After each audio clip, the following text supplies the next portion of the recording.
Penguin Random House presents How to Win an Indian Election, What Political Parties Don't Want You to Know by Shivam Shankar Singh, read by Terry D'Souza. Dedicated to you, the voters, you're more important to a democracy than most politicians will ever be. Introduction. Standing outside the gates of a closed bus depot in the middle of the night, I reflected on the life choices that had brought me to that point. I was at Basi Pathana Assembly Constituency in Fatehgarh Sahib district in Punjab, waiting for a consignment of posters to arrive from Chandigarh. Around me stood a ragtag team of labourers I had assembled to paste posters around the constituency. This had to be done at night because pasting posters over walls owned by other people was illegal. I wasn't worried about the police though. They had received phone calls from local politicians asking them not to interfere with the operation. However, I was concerned about the increasingly impatient labourers who had been waiting for over 2 hours now.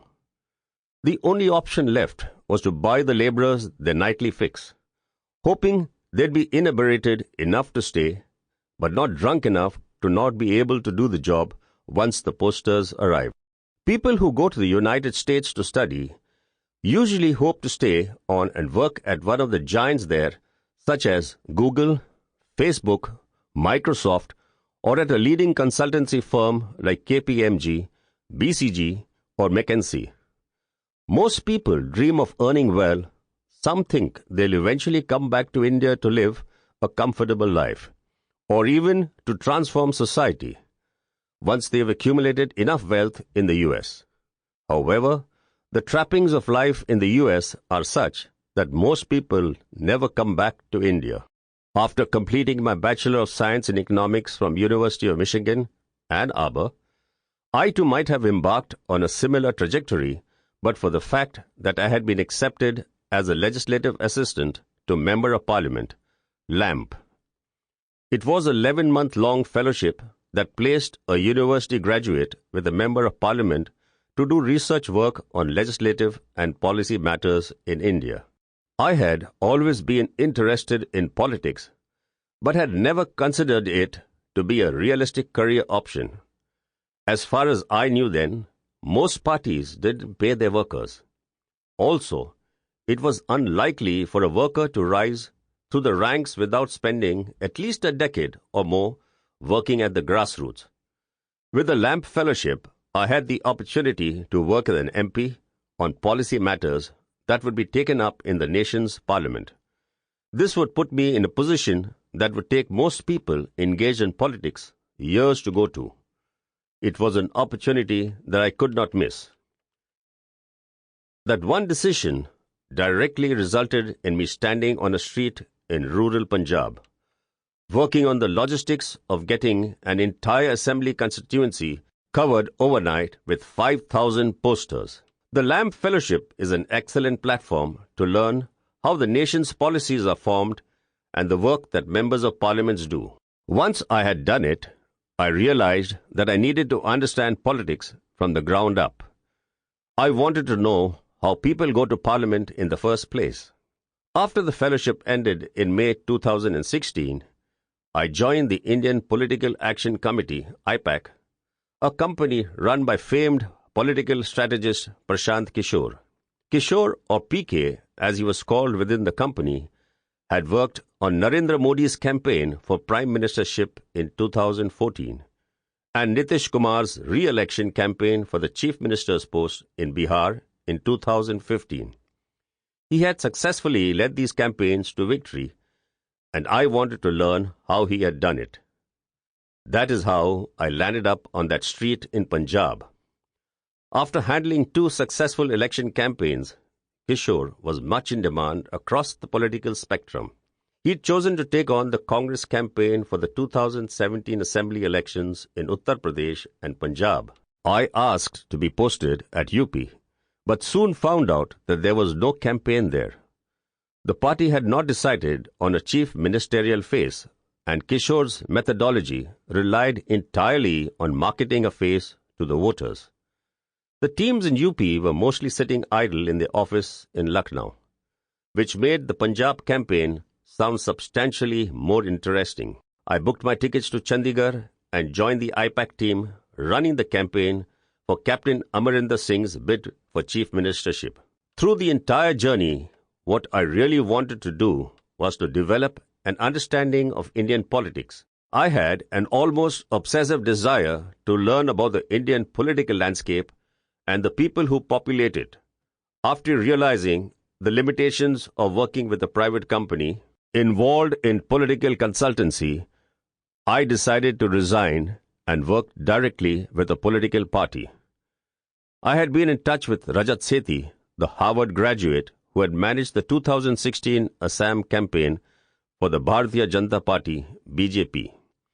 Soon after quitting IPAC, Sethi asked me to manage the BJP's campaign for Manipur state elections. I moved to Imphal in October 2016 and was to be on the ground until the election concluded in March 2017. At IPAC, I had been one among 100 people running the campaign. In Manipur, I was to lead the team with Sethi, working under the guidance of BJP's National General Secretary, Ram Madhav. This seemed like an immense learning opportunity, especially with the astute political strategist and Rashtriya Swayamsevak Sangh's stalwart, Madhav, leading the campaign. I expected it to be election management work similar to what I had done at IPAC. It turned out to be a life-altering experience. Not only was I learning from senior politicians managing the campaign, but also from the social dynamics of Manipur. The state's three major communities, Meitei, Kuki and Naga, had deep-rooted differences, and each of them had seen the rise of armed outfits and insurgent groups from among them to fight for their demands. This inter-community conflict came to the fore in the middle of the election campaign when the incumbent Chief Minister, Okram Ibobi Singh, announced the creation of 7 new districts, a move that the Naga group saw as antithetical to their interests. This led to the United Naga Council, UNC, announcing a blockade of the state's highways in protest, pushing the price of basic commodities like petrol at rupees 300 a litre. Experiencing this ethnic polarization taught me how politics shaped the relationships between diverse communities living together. I have come to realize that there is no clearly defined path for success in politics, and not many people truly know what it actually entails. Even though the lives of everyone living in a democratic country are constantly impacted by politics, very few understand how it functions and how politicians succeed or fail. For most careers, there are guides that you can read and people that you can talk to. For some, there are even coaching institutes that train you to crack an exam and set you on your path to becoming a professional. The only other career that comes close to politics in terms of uncertainty and risk is entrepreneurship, and that too has an abundance of books, podcasts, and articles to guide people along the way. It is this dearth of information on politics that led to the idea behind this book. It is my sincere hope that it will help unravel some of the mystery that surrounds politics and give readers an insight into how politicians think and how the field really operates.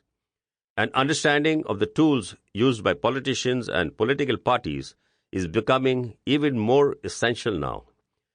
When narratives are being shaped through the use of propaganda, fake news, data analytics, and technological platforms offered by social media and mobile connectivity, such an understanding is crucial not only for journalists, aspiring politicians, and students of political science, but for every single voter.